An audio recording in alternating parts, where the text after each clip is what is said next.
Its name is called Babel, because there the Lord confused the language of all the earth, and from there the Lord scattered them abroad over the face of all the earth. You're listening to Rima FM. My name's Arthur.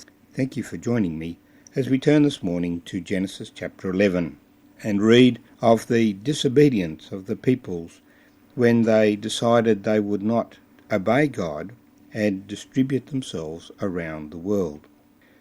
About 100 years after the flood, when the people should have begun to move around the world, the flood had reshaped the whole shape of the earth, and after the flood we have the ice ages, which we don't read about specifically in the Bible, but which are abundantly evident in the geography of the earth.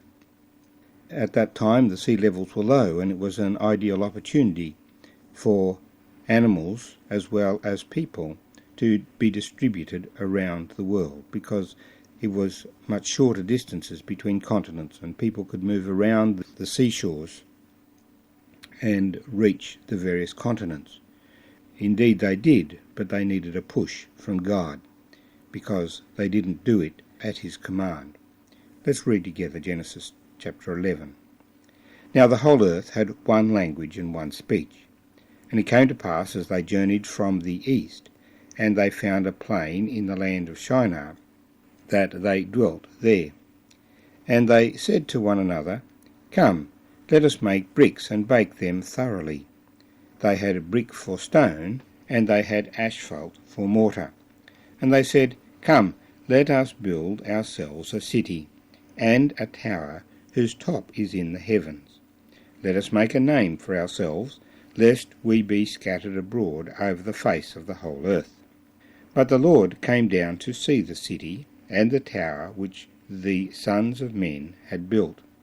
And the Lord said, Indeed, the people are one, and they all have one language, and this is what they begin to do. Now nothing that they propose to do will be withheld from them. Come, let us go down, and there confound their language, that they may not understand one another's speech. So the Lord scattered them abroad from there over the face of all the earth, and they ceased building the city. Therefore its name is called Babel, because there the Lord confused the language of all the earth, and from there the Lord scattered them abroad over the face of all the earth. May the Lord bless his word to us. The men wanted to stay together. They wanted to build a city, a secure place, a walled city. No doubt there had been cities before the flood, because Cain had built himself a city, a stronghold. Or they wanted to make a name for themselves as well, with a tower whose top is in the heavens. And men are still trying to build towers to make a name for themselves. And you go to any city in the world and you see the towers that men make. But these towers are also associated with the ancient world.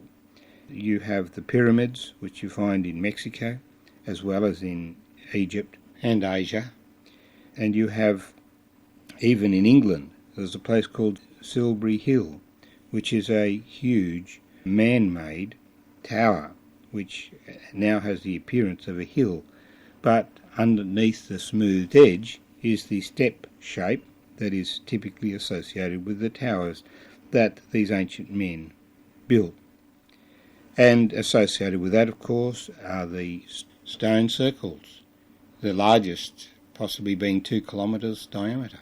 The astrological observational facilities that these stone circles in Britain and the pyramids and associated buildings, wherever they are found around the world, are associated with. These ancient people, as they were distributed around the world, took this idea of building towers with them.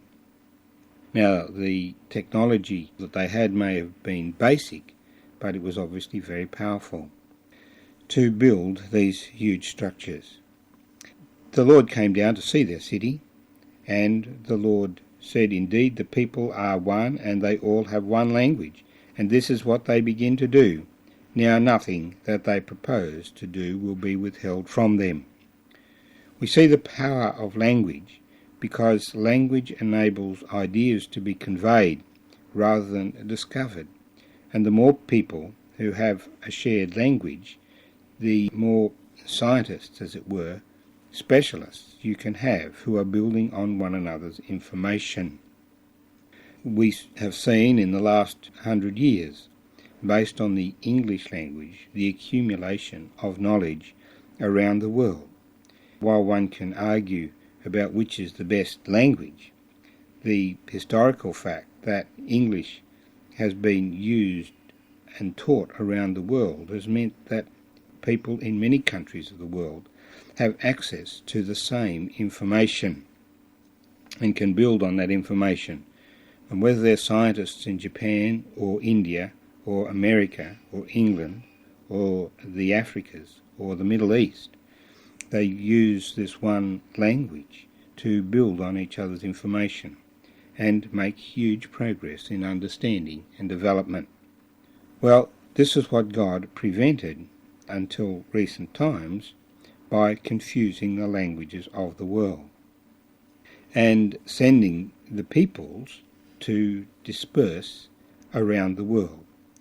Now, as we've suggested, the reason for dispersing was that there was a major opportunity to disperse, and God's purpose was that people should be scattered around the world and inhabit and manage the resources all around the world.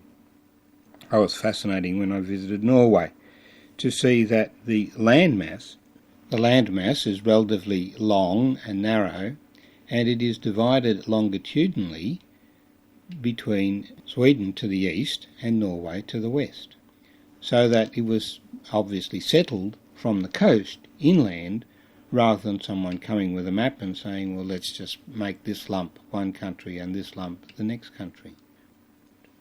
And that same phenomenon occurs in South America, with the west coast distinguished from the east coast in countries like Chile and Peru. So we have the Lord confusing the languages of the world. The name Babel comes down to us is the name Babylon, and we know where it is in the Middle East, in Iraq. Babylon was a great astrological centre, a great scientific centre, a great intellectual centre for the first 2,000 years after the flood, until it was destroyed by the Persians, and the ancient Babylon is no longer established. And you can go there as an archaeological site and marvel at the wonders of Babylon. But it was not as great as had been intended by these first people. The other thing that's fascinating is language. There are an incredible number of languages around the world, and language is a fascinating subject. Languages can be grouped into various families, just as people can be grouped into various families. The language groups match the people groups. So the family lines have come down to us with differences of languages as well as differences of genetics over the time as families have dispersed. But the structure of the various languages is quite diverse, so that some languages are more sophisticated in one area and other languages are more sophisticated in other areas. But all of them are very sophisticated. And while vocabulary may increase over time as people add new words to their language, the actual sophistication of the language tends to be breaking down, just as the genetics of people is breaking down. So that, we complain about ancient English, but ancient English was much more structured than modern English, which is becoming a real hodgepodge of words and ideas and things that are being dropped and added. And so, over time, languages change, but they are deteriorating in the sense of structure. And this is what's fascinating about the ancient languages, the ancient written languages, that they are very precise and can be read today. And we don't seem as if we are reading baby talk. When we go back and read the ancient scriptures, we find that these ancient writings were very powerful and precise, that it is the modern language which, for all its increase in vocabulary, because we can always add new words, is losing its sophistication, losing the detail and the power as people become lazy. And we've seen it in our own generation as we move to email talk and spelling with abbreviations. Well, God scattered the peoples of the whole earth. They were as one family, but as the world population grew, God dispersed them from Babel and spread them over the face of all the earth. So this was the time when people moved into Asia, into South America, into North America, into Australasia, and the Australian Aborigines have not been here for 60,000 years. They've been here for just over 4,000 years max, as they came into this land. A small family of Aboriginal people settled this land at that time. You're with Rima FM.